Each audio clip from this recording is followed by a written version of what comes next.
Welcome to the Navigating My Crazy podcast. I'm Shayla. Navigating My Crazy is a weekly podcast created for moms trying to balance life, family, purpose, and wanting to improve their mental wellness. Our goal is to inspire conversations necessary to end the stigma associated with mental health and the unrealistic societal expectations related to being a mom. But most importantly, to create a community so that no mom ever feels alone as we all navigate this crazy thing called life together. Let's start this show.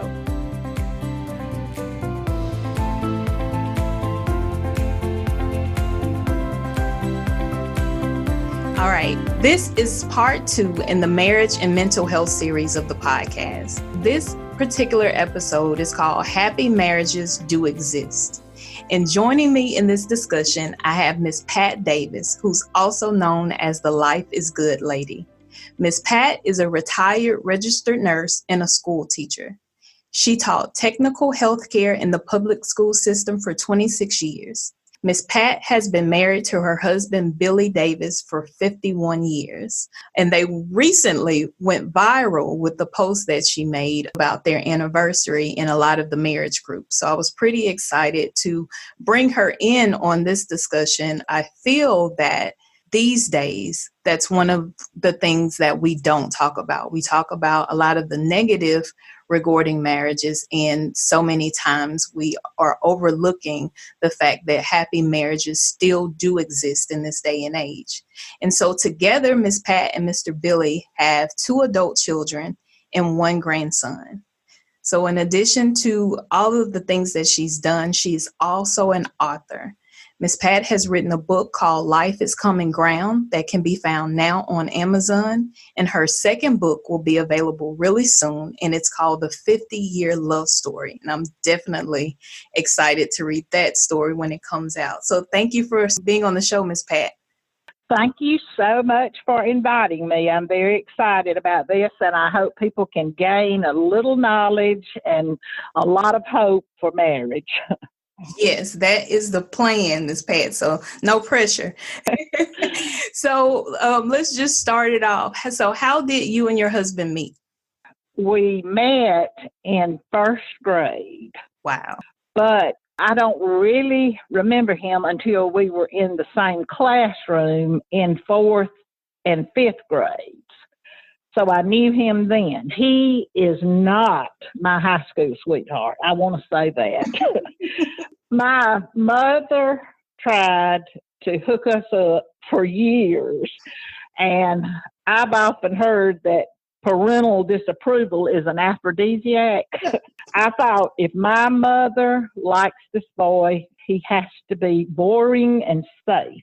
But as I got a little further along, I realized what I thought was boring was maturity, and he also had such a strong work ethic, and I began to be a little impressed with. I was sort of more of a tomboy and less of a Southern belle, so that's how we met.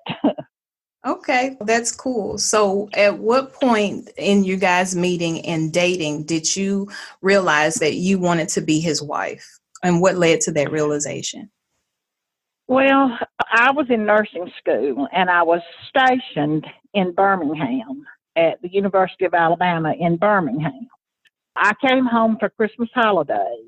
His mother was hosting this very nice seated dinner for New Year's Eve, and he had told his friends, Mom's hosting the party, I'm inviting Pat, so hands off. So I started out mad at him because I did not want to be his date.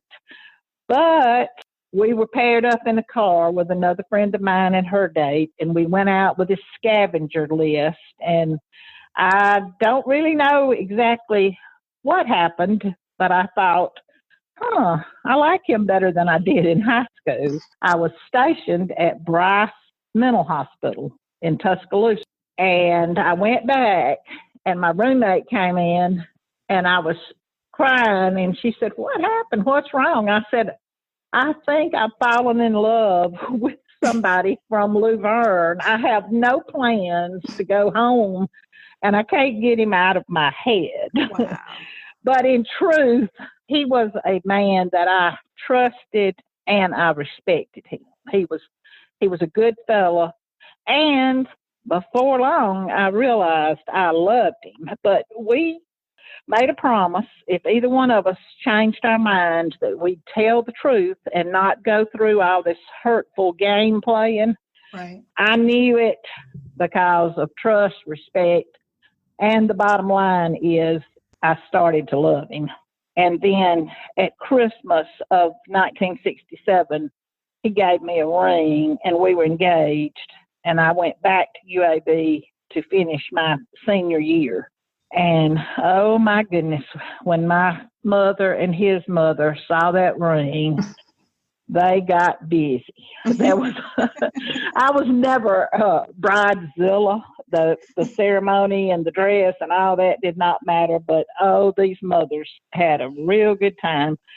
And we ended up, like I said, getting engaged at Christmas. Graduated in May. I passed my nursing boards in June. I married in July, and I started my first job as a public health nurse in August. So I became a grown-up. Right, really, really fast. So in the time that you guys were dating, did you have like serious discussions about what marriage would be and what your expectations were of each other?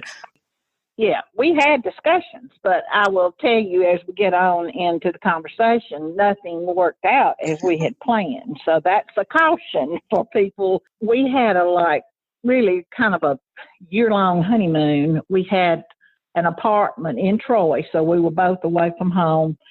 And he finished up his degree. We did ball games and concerts, so that was a fun time. But we had a lot in common, and we had known each other. You know, I sort of suspected I would go to UAB and end up with a doctor, but that didn't happen because the heart wants what the heart wants. So I either lucked out or it all came together. Right. So the time progressed and you have your own career in nursing, and then you become How did you learn how to balance being a wife and a mom and having a career?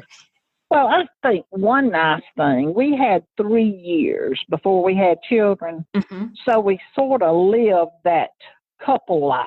Right. And it was all about us. Once we had children, he says I changed from the moment of birth because I was just like a mother animal, like a lioness or something, that I would have killed anybody that touched mine or hurt mine. And when you have family in the South, you have people usually that live closer to you that I have found than city people. And you have people that will keep your children. And so we were lucky in that way. I talked to my husband about doing this interview, and we were talking. He said, I want young couples to know that your family time is golden. Mm-hmm. He said, I worked so hard, but he said, I had no hobbies. I did not go have a beer with the men that I worked with, that I came home to have time with family. Wow. And now, as older people, we both have hobbies. We go on nice trips. But in that time, the family was our total and complete focus. I would let my children stay up late so that they could have daddy time when he came in. So we didn't have a lot of structure until they started to school, and they were sort of like free-range chickens. You know what that is? They kind of just were turned loose, but they were very, very close to their daddy and still are. I think that's a valuable thing. That's a great perspective that your husband has to offer, because I truly believe we do get so caught up in being individuals nowadays that family is being put on the back burner because we have our own hobbies, like you were saying, and things that we're interested in and hanging out and keeping friendships that sometimes family gets lost in the sauce. So that was great advice. Thanks, Mr. Billy. Well, I'm glad. I hope people will really realize it. And I don't think you need to give up a life. Right. But if you have friends that value the time with their children, I know, like, I would take mama's trips to the beach, and we would take turns. Like, somebody would stay in while the children napped, and the others would go out to the pool or the beach, and then we would take turns cooking, and that was a fun, like a house party thing. And then sometimes dads would come on the weekend and join us, and you would split cost and things like that. So there are ways to do it. Right. But you just have to put family first. Absolutely. So thinking back on some of the valleys that you and your husband may have experienced in your marriage, do you mind sharing some of those accounts or experiences with us and how you guys were able to get through them? Oh, no, I don't mind, because I live in a small southern town, and everybody knows your business. And what they don't know, they make up. So right. Anyway, but we were quite lucky that we didn't have very many health problems. But I don't know what your audience knows about the farm crisis. But when the farm crisis hit, so many farmers lost their land and had a terrible debt load. And that happened to us. We had family land to farm on. But the way farming worked, you had to borrow money to run through the farm year. And when the farm crisis hit and some crops failed and all of that, you lost everything. So we went through bankruptcy, and that was a horrible, horrible situation. Now, at first, when things got terribly tight, the children were young, and they didn't have to know too much about this. And we didn't talk finances in front of them, and we just worked our way out of this. Well, my husband found a way to make a good living to supplement mine, but he had to be gone a lot. So we did have grandparents here, but I did not turn my children over to them. But if I had an emergency, I had a plan B. Right. And I took a second job. I was doing home health after I taught school all day. And my children, when they didn't have an activity, they would get in the back seat of this old rattle-trap station wagon we had, and they would do their homework with flashlights. A trip to McDonald's or Crystal or whatever was fun to them. And we just managed. The kids thought we were rich, I guess, because they had a fun, they had a fun upbringing, and they never heard us talk about it. So it was just hard work. But we did. We fought our way out of terrible finances. And then my husband actually bought the trucking company that he worked for. Ended up very secure, but it was all done by hard work. But those were some tough times. And then when we did totally lose everything, we lost the farm, we lost our home, and I lived with my mother, which I do not recommend. And my husband was gone so much. She was a very outspoken person. But we managed, because she had been kind of jilted and left and had such an attitude about marriage. Right. We never fussed in front of her. So what we would do, this is so funny to us now, we called it taking out the trash. We had a dumpster in town. We took our trash to town. Well, when we took our trash to town is when we would have our battles with each other and have our arguments and let off some steam. But we'd get away from mother and away from our children. And so we would take out the trash, and we kept it private. Right, literally. So that was one thing we did. We took it away from them. So was there ever a point in the 51 years where you thought about or almost called it quits? No, really, not ever. I mean, I've never, it's gotten very bad, especially people say money won't buy happiness, but if you don't have security to pay your bills, it is very hard to be happy. But we have always been able to communicate. And sometimes it's loud and ugly, but we usually talk it out. We never have exchanged blows or anything like that. We call it fighting, but for 3 years we were a couple. And I guess if something had gone wrong, I might have called it quits. But then once you have a family, if you're mature and you really are serious about this family, it's forever. And I might not have been able to give my children everything they wanted that related to money, but I knew I could give them a happy home. And to me and to my husband, it's family forever. And I just would not have wanted to uproot them. And you can't help it at all if you have an abusive husband, a terrible problem with alcohol or drugs. If you've had emotional disloyalty, there are just many, many good reasons. But if the only reason is money, that's just not good enough. That's not a good enough reason to call it quits.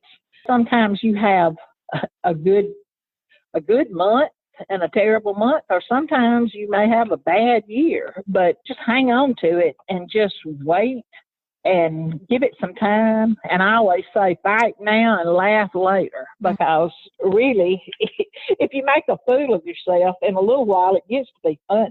That's how we've made it. But neither one of us, I don't think, have ever wanted to call it quits. And so you talk a lot about communication, which I agree is totally key. So do you think that both of you would be considered good communicators? Like, are both of you outspoken and communicate well, or was that something that you guys had to develop? We're both talkers, and the older you get, usually the more you talk, as long as you can hear, what other people are saying. My husband says that once he got used to the fact that I told him what I needed in detail, and then if he wasn't willing to do or whatever, sometimes he wasn't, but he said, I knew I would probably pay a price and that you would not be happy, but sometimes he didn't go along with it, but he knew what I wanted. And I was the same way with him. I knew what he wanted, and sometimes you just accommodate people, but sometimes you don't. You kind of pick your battles. So you have to learn to communicate. Right. I agree with that wholeheartedly. I know you touched on this earlier, but when issues arose in your marriage, or if you had questions regarding relationships, anything, like you said, sex, finances, arguing, kids, did you have friends or family members that you sought guidance from, or were you more keeping everything inside of the marriage? I think we were very, very careful. And I think my circumstances might have been different, but my mother had a mindset, and I did not want her in our business or to worry about day-to-day little spats and all. So I certainly did not talk to my mother about it. And I see some young people now that are so close with their mothers, but they tell their mothers about the little daily snits or whatever. And the mother is stewing about it. So the couple may have really made up, and sometimes passionately made up, but she's still mad at her son-in-law. So in most cases, I think it's a terrible mistake. If you've just got regular old relationship issues, I just can't see. Now, I do think it would be wonderful if people that could go to a counselor or, could afford it, did have the time for it. It would probably be good to vent to an open-minded person. Mm-hmm. But I'm quite careful about involving family and friends, but I never want them to think that we have a perfect relationship. Mm-hmm.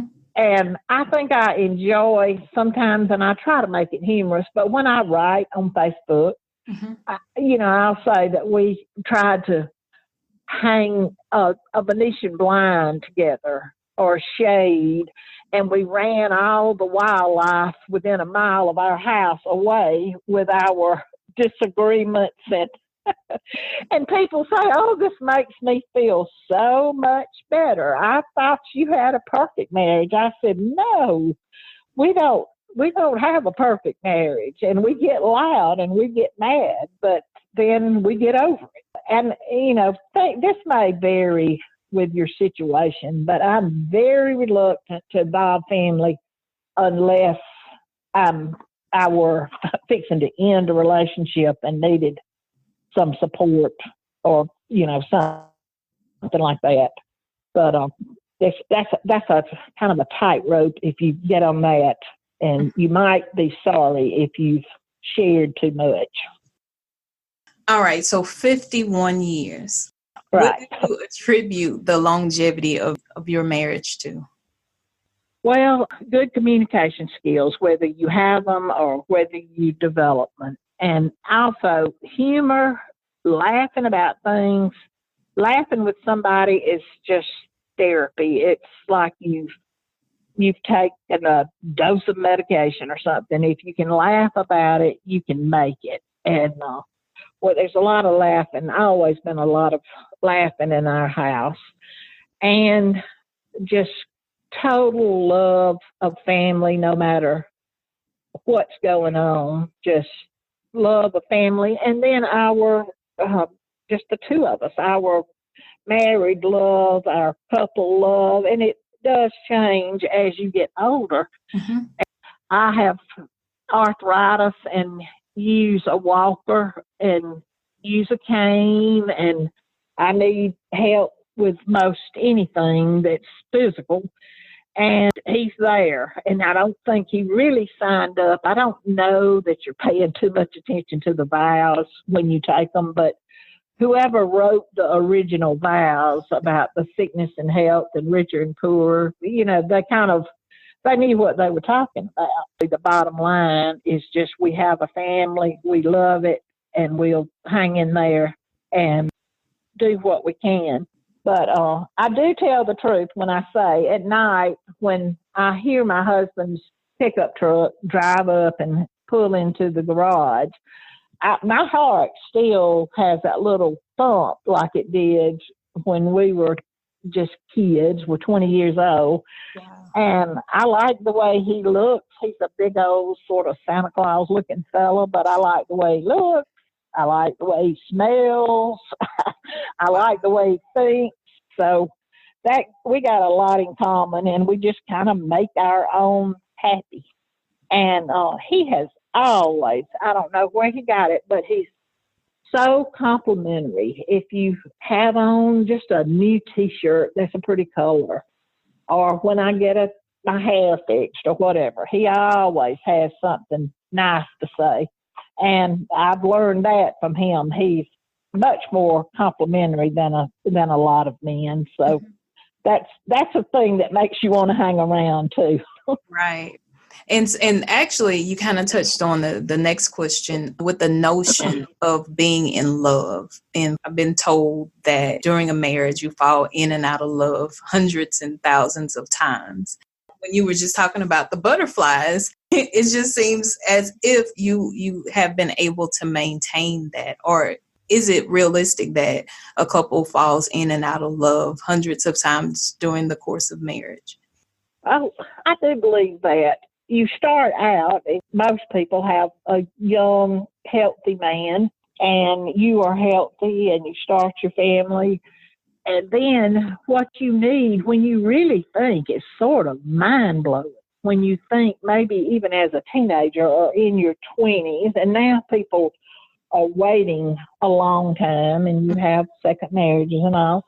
But what you want then is nothing nothing like what you want as you get to be an older woman. Right. And also, it's just, there's almost no way to measure it if you're lucky enough to have it. Mm-hmm. But you've got to be careful what you're going after. I mean, if you're basing anything on looks and money and possessions and all those surface things, you're going to cheat yourself out of what really makes your life fun. Right. But we don't have a fairy tale. That's for certain. We do not. And that was a good point that you made as far as how marriages and the people involved evolve, and what you may have started out with changes. But how were you able to understand the changes that your husband experienced to make sure that you were able to evolve into what he needed? And that just made me think about my husband. I know we first met, I didn't have a job. I wasn't working. And so he was my security. He took care of me. And as we progressed, I went to school and started my career and got more confident and started making money and becoming more independent and not so dependent on him, then the roles change. And I think that's where we are now. I'm not that 22-year-old person that depended on him and looked to him for guidance with everything. Now I've evolved into this more confident person, and I still feel like he kind of misses the part where I was more dependent on him. So just from your experiences, how do you think you were able to evolve to maintain what your husband needed from you? Well, you kind of just learn on the job, and the more you communicate and find out, I don't know. And then some days you don't meet the needs, and you don't make them happy, and either you don't have it in you or you're not paying attention, and I think people are needy, but if you get somebody that's too needy, you probably are going to have a hard row to hoe with that kind of demand on you. A lot of the kids, the girls particularly, thought a jealous man was a compliment, that he loved her so much that he couldn't stand for another man to pay her attention, and he wanted all of her time and all. And I said, you're headed in the wrong direction, because jealousy is related to trust. And if he doesn't trust you now, he's going to be suspicious and not trust you. So don't rush in. Marriage is serious business to me, and we did not enter it with even thinking we could divorce and start over if we wanted to. I mean, I signed up for life, so and it worked out for us.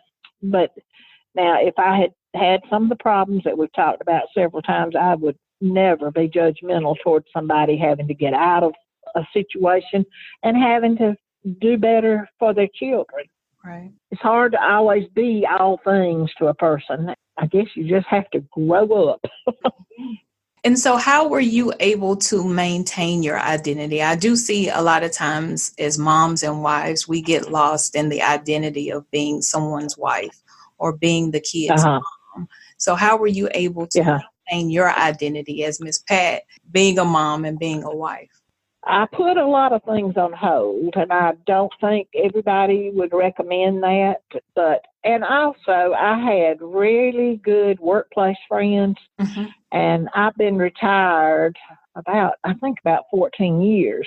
I still get together several times a year and sit and talk and drink margaritas and spend time with people that I worked with.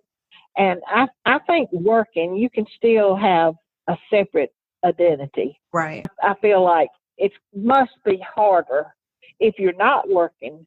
We both developed hobbies. One thing that helped me keep my feet on the ground and some of the things that we had to go to, I started journaling, and I journaled for 10 years from the outlook of what it was like to stop working and be at home. And it did me a tremendous amount of good. And to be able to go back and read and when I survived the death of a parent, the death of a friend, huge life changes, and you can so much gain from journaling. And when you retire, then you have time. Like I've had time to write 2 books I always wanted to write. And I'm getting down now. The bucket list is getting kind of short, but that is good. But I say get retired. You just sort of have time to appreciate the good things in life. And I worked hard and I was really involved in the community. And now I don't do anything that I don't really want to do. Mm-hmm. And that's a wonderful feeling. It's sort of like I've gotten the prize for living like I did and being a good mother. And I know I was a good mother. At times I was a good wife. I was probably a better mother than I was a wife. But it is so cool to still love the person you're with and have a lot in common. There's a lot of things I can't do, but we love getting out and riding country roads and listening to audio books. People think it's romantic. I just think it's life. But we'll go out to the lake and take a Subway sandwich and eat our lunch and listen to our book and watch the fish jump. And it's kind of just a better life than you could ever imagine. As you get older, the only problem is you start to get the health problems. I say retirement and old age is such a treat, and I'm glad to be here. Yes, and you are a blessing to those of us that you can reach back and help us. What advice would you give to a young lady that's contemplating marriage that should be like a prerequisite before a young lady gets married? What advice would that be for marriage for a young lady? All right. I would say, can you trust him? Mm. If you can't trust him, you don't even need to go there, because it's not going to ever be more romantic and sweet and all the little extra frou-frou and all as when you're courting. And if you can't trust him, if he says he's going to be there on Sunday and eat dinner with your grandmother and he doesn't show up or has an excuse, don't overlook it, because you haven't tied up your life and your finances with him. And also, do you respect him? Mm. That is extremely important. And I would watch like a hawk. How does he treat his mother? How does he treat his sisters? How does he treat the women that he works with? And does he like women? Right. Does he want kids? Does he like kids? And then I'd say really make a list of what you have in common and your general goals for life. And, if you're a person that's really involved in church and he wants no part of it, you need to think about that. If he likes to go out on the weekends and go to clubs or go to concerts and you want to stay home and make brownies or whatever, the time to work all this out is, because you're not going to change him. You'll change. I say women change a lot more when they become mothers. Mm-hmm. My husband's honest with me. He told me when our children were little, he said, I can go work and I don't think about them during the day. I don't think about them until I get home. Mm-hmm. All right. All my life, I thought, okay, where are my children? What are they doing this time of day? If they were in daycare, are they napping? Is somebody biting them? And then they got in school, are they in the class with their friends? Is this teacher being nice to them? And he says he didn't do that. And he said a lot of men don't. He said they're not as wrapped up in the children as mothers. There's a lot of good things about, the young men today. But mindset-wise, he tells me that most men of his generation did not totally focus on the kids while they were working. I mean, I appreciate the fact that once he got off work and got home, then he was wrapped up with his kids, and he loves his kids. That, to me, is about the most romantic thing in the world when you when you see him loving your kids in his way as much as you love them, that's pretty sexy to me. Yes, I totally agree with that. When the kids' eyes light up when they see their dad, you know you married the right man. Right, you do. And, you made a good choice. Right. And that was wonderful, wonderful advice that you gave. One other question as far as advice. So what advice would you give to a couple that may be experiencing a valley in their marriage and thinking about separating? And of course, we're not talking about any abuse or anything like that, but if they're experiencing that valley in their marriage and like having financial issues or that change in seasons. It's going to happen too, yes. I know what you mean. I would say give it time. Time will take care of a lot. And sometimes you're talking about overnight, and sometimes it could be weeks or months or whatever. Just give it time and really think it out. And if you have a problem, when you are mad, do not post it on social media. I have people doing that I just want to grab them and shake them. Don't go to Facebook and post when your husband has let you down or hurt your feelings in some way. The time away, and I do not mean go to bars and clubs and get in areas that you don't need to be in. I'm thinking take some healthy time away. And sometimes as a couple, you can volunteer in the community, in the church, in the school, and you will start to see your partner in a different light. If you're out in the community doing something positive, you have to put on a good front. Well, if you fake it till you make it, you've done a good thing. Right. And then walking it off until you work it off, that's a real good thing too. I just think it is very important not to belittle your spouse and never have an audience and just be nicer than you want to be. Sometimes that'll turn, just be a little bit sweeter and nicer than you want to be.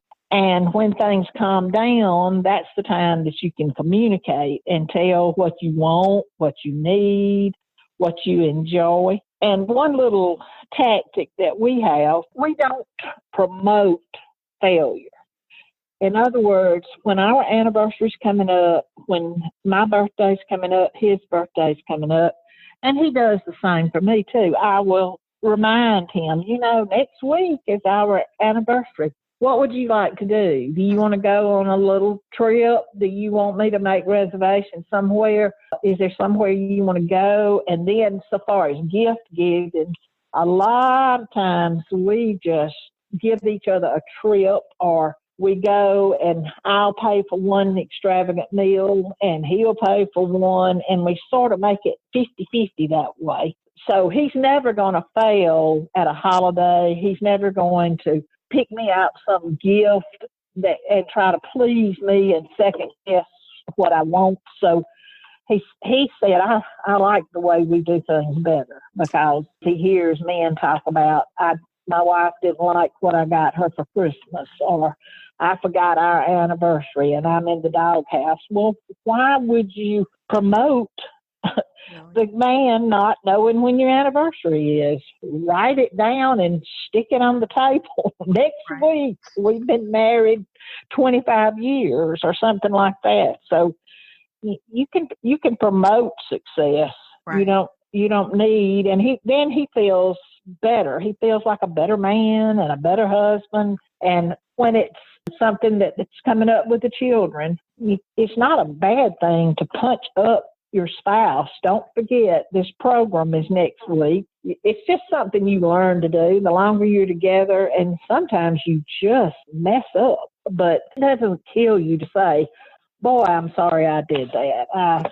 I really messed that up. I promise you I'll do better. I do think it's good to listen to people that have been married a long time. But then understanding that different people have different ways of expressing that too. Right. We text and put those little symbols of hearts and all on there, and technology has made you can communicate. Absolutely, because you get that immediate feedback. You're able to get it immediately. Yes, you do. That was great advice. I really like the one about promoting success. Uh-huh. Because I remember back when I was first married, thinking that he didn't love me because he didn't remember, or he gave me this gift. And when all I had to do was tell him what I wanted, expecting them to succeed when we're not giving them the steps to do so. And that works both ways for husbands and wives. So I think that's wonderful advice. Good. I know what works for me. I don't know what works for everybody.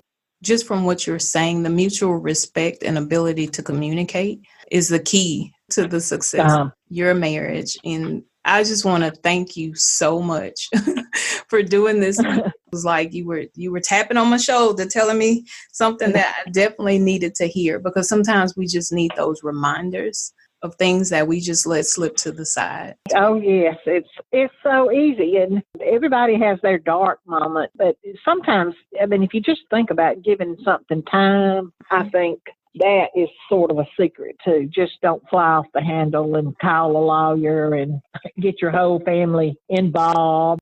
Dragging a child through a ringer of when you're having relationship problems is a huge mistake.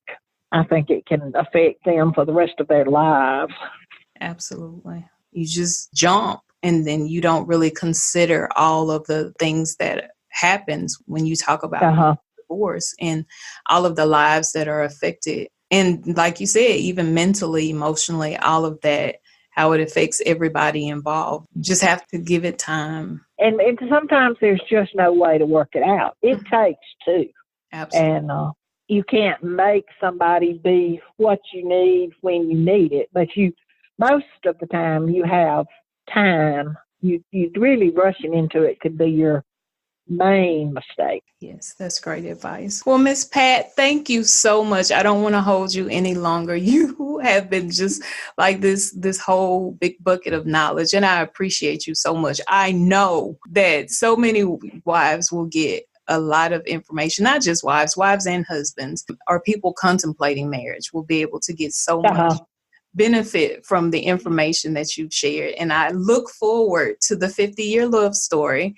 Well, so thank you. Available. I will let everybody that listens to the show know also, so that we can all grab a copy of that book, because I would think that's what we all want, this 50-year love story, and how do we get it and maintain it. And I think the advice that you've given us is a great start. So thank you so much, Ms. Pat. Well, thank you for having me, and I thoroughly enjoyed it. And it was a pretty good thing to think about this and kind of get my head straight. It makes me appreciate what I have. But thank you so much, and I'll be listening to your podcast. Thank you. And tell Mr. Billy thank you for the advice also.